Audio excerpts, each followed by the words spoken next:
Merci, Monsieur le Président, Mesdames et Messieurs. Les élections américaines qui auront lieu dans 6 mois s'annoncent capitales pour le monde, puisque ces élections peuvent être considérées à juste titre comme un sommet du grand affrontement idéologique qui s'accentue depuis plusieurs décennies.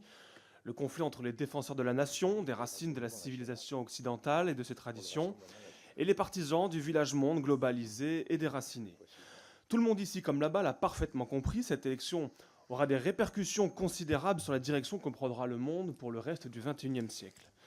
L'élection de 2020, qui s'était déroulée dans un contexte déjà très tendu et sujette à de nombreuses polémiques, je n'y reviens pas, ne sera certainement qu'une pâle répétition de ce qui se produira dans les 6 prochains mois, et ce, quel que soit le vainqueur.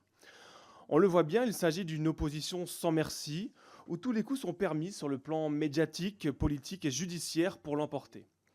La confrontation des deux Amériques, celle de Donald Trump et celle de l'establishment de Washington, n'a évidemment pas vocation à être résolue et elle se poursuivra avec une intensité toujours accrue après le 5 novembre. Dans cet affrontement, le président Trump semble donc partir avec une longueur d'avance, si on en croit les sondages d'opinion qui lui sont pourtant traditionnellement défavorables.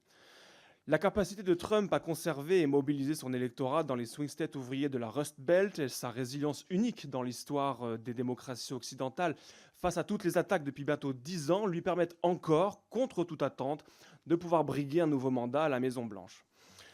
Alors que Joe Biden est en difficulté du fait de son affaiblissement physique et de la contestation de son aile gauche sur la question palestinienne, la puissance politique intacte de Donald Trump reste aux yeux des médias et des commentateurs comme la grande énigme politique de notre époque.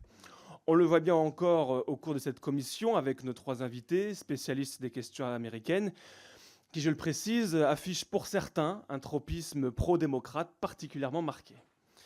La grande question demeure: pourquoi les électeurs américains continuent à vouloir de Trump envers et contre tout, et pourquoi se refusent-ils à écouter les médias et la sagesse des grands pontifes du prêt-à-penser et des membres de la vieille classe politique qui leur veulent tant de bien?